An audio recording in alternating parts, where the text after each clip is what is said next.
இலங்கையின் முதற்தர சுற்றுலா தலம் ரீச்சாவின் மாபெரும் உணவு திருவிழா ஆகஸ்ட் மாதம் 7, 8, 9 மற்றும் 10 தேதிகளில் மாலை 6 மணி முதல் 10 மணி வரை இன்றே டிக்கெட்டுகளை பெற்றுக் கொள்ளுங்கள். வணக்கம், இது ஐபிசி தமிழின் பிரதான செய்திகள். முதலில் தலைப்புச் செய்திகள். டிராப் பாடகர் சங்கீர்த்தனன் கைது, பாடகர் வேடன் கண்டனம். சுரேஷ் சலையின் மனைவி ஜனாதிபதிக்கு கடிதம். 18 அத்தியாவசிய பொருட்களின் விலைகள் அதிரடியாக குறைப்பு. ஒரே போலீஸ் நிலையத்தில் 24 போலீஸ் அதிகாரிகள் உடனிடமாற்றம். விடுக்கப்பட்ட உத்தரவு. நடைமுறைக்கு வரும் புதிய விதிகள். மத்திய வங்கி வெளியிட்டுள்ள விசேட வர்த்தமானி.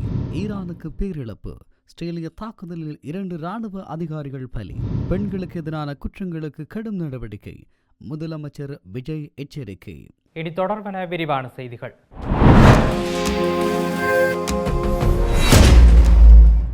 இலங்கையில் டிராப் இசைப்பாடகர் சங்கீர்த்தனன் காவல்துறையினரால் கைது செய்யப்பட்டமை மிகவும் மனவருத்தத்தை ஏற்படுத்தியுள்ளதாக கேரளாவைச் சேர்ந்த பாடகர் வேடன் தெரிவித்துள்ளார். டிராப் இசை மூலம் சமூக நீதிக்காக குரல் கொடுத்து வரும் பாடகர் வேடன் இன்று தமிழகத்தின் சமூக நலத்துறை அமைச்சர் வன்னியரசுவை சந்தித்த போது மேற்கண்டவாறு தெரிவித்தார்.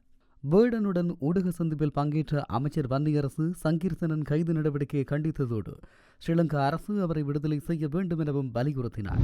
அரசு புலனாய்வு சேவையின் முன்னாள் பணிப்பாளர் சுரேஷ் சலையின் மனைவியான மனேரி சலை ஜனாதிபதி அனுரகுமார திசாநாயக்கவுக்கு கடிதம் ஒன்றினை அனுப்பியுள்ளார்.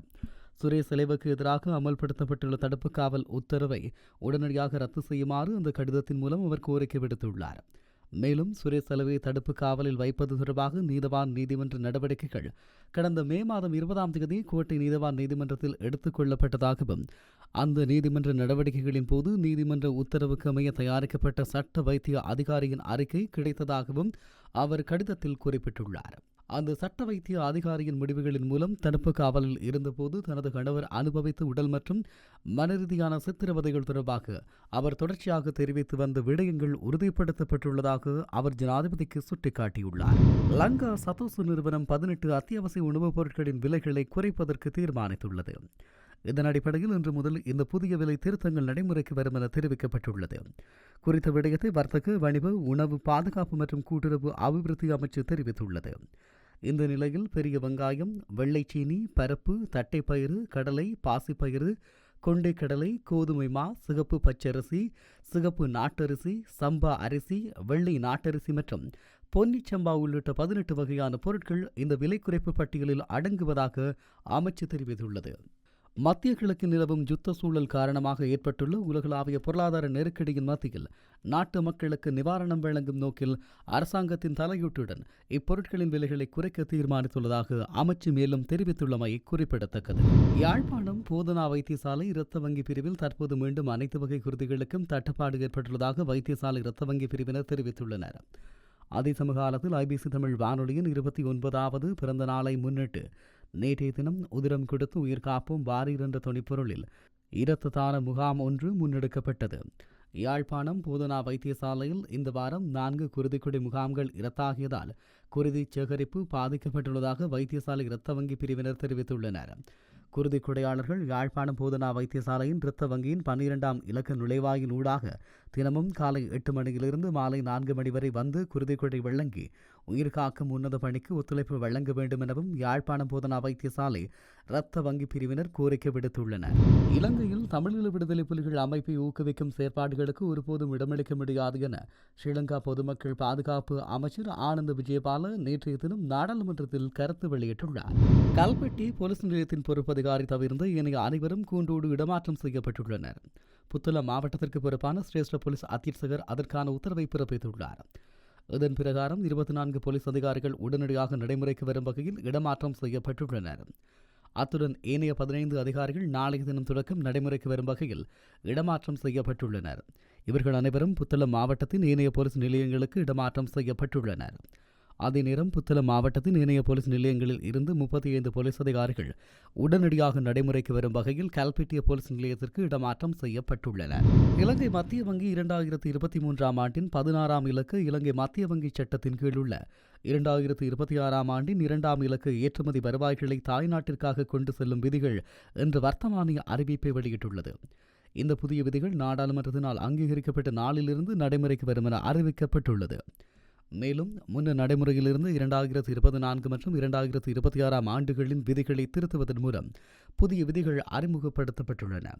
புதிய விதிகளின்படி சுழற்சி முறையிலான பொருட்கள் மற்றும் சேவைகள் ஏற்றுமதி செய்பவர்களுக்கு அந்நிய செலாவணியில் பணம் செலுத்துவது தொடர்பிலான விதிமுறைகளும் அறிமுகப்படுத்தப்பட்டுள்ளன. மேலும் அந்த வருவாயிலிருந்து அனுமதிக்கப்பட்ட தொகையினை செலுத்திய பிறகு மீதமுள்ள தொகை அடுத்த மாதத்தின் 10ஆம் தேதிக்கு முன்னர் ரூபாயாக மாற்றுவது கட்டாயமாக்கப்பட்டுள்ளது. ஈரான் மீது இஸ்ரேல் நேற்று நடத்திய வான்வழி தாக்குதல்களில் வான் பாதுகாப்பு பிரிவைச் சேர்ந்த 2 ஈரானிய இராணுவ அதிகாரிகள் கொல்லப்பட்டதாக ஈரானிய அரசு ஒலிபரப்பு நிறுவனமான IRIB தெரிவித்துள்ளது. இறந்தவர்கள் பக்மான் ஹொசைனி மற்றும் அலிரசா அபிரி என IRIB அடையாளம் காட்டியுள்ளதுடன் அவர்களுக்கான இறுதிச் சடங்கு செவ்வாயன்று நடைபெறும் எனவும் கூறியுள்ளது. நாட்டின் வான்வெளியை பாதுகாக்கும் ஒரு பணியில் ஈடுபட்டிருந்த போது இருவரும் கொல்லப்பட்டதாக அந்த ஒலிபரப்பு நிறுவனம் கூறியுள்ளது. தொடர்ந்து போர் நிறுத்தம் அமலில் இருந்த போதிலும் இஸ்ரேல் லெபனானின் தலைநகரமான பெய்ரூட் மீது ஞாயிற்றுக்கிழமை குண்டு வீசியதால் இந்த மோதல் தீவிரமடைந்தது.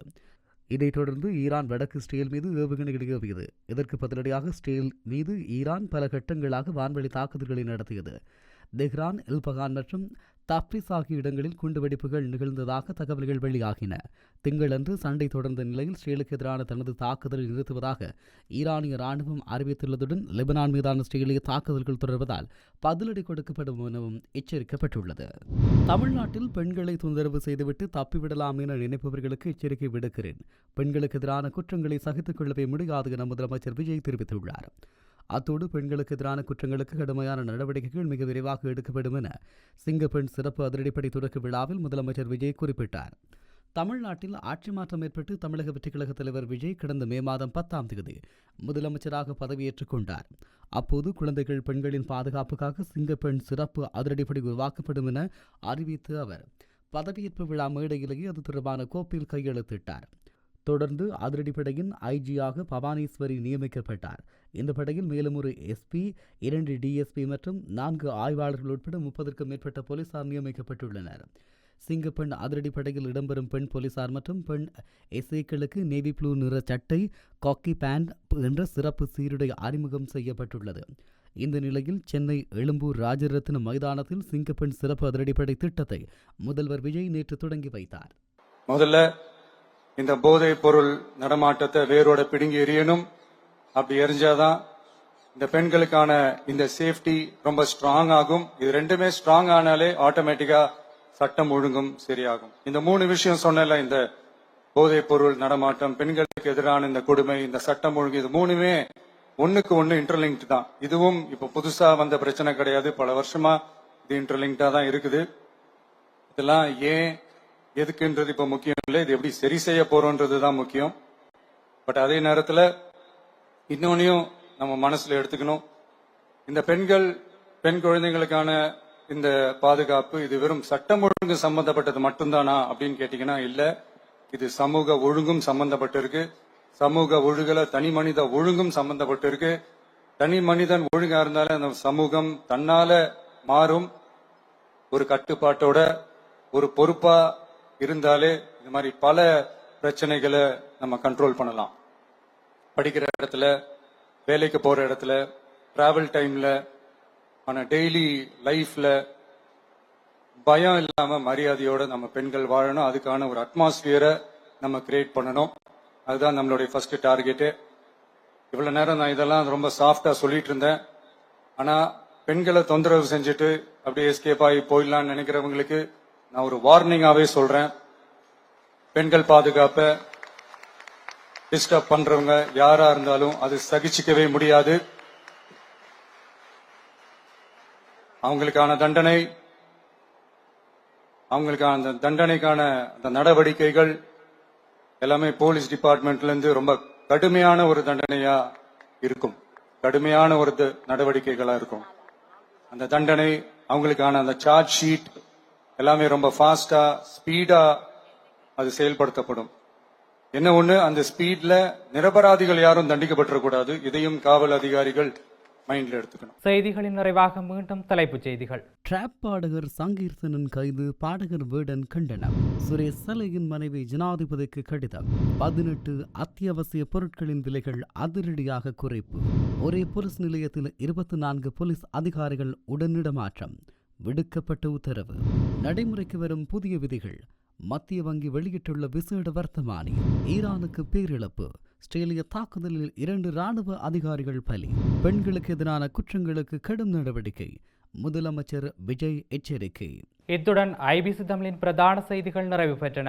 மேலும் செய்திகளை அறிந்து கொள்ள ஐபிசி தமிழ் என்ற எமது யூடியூப் பக்கத்தினூடாக இணைந்திருங்கள். வணக்கம்.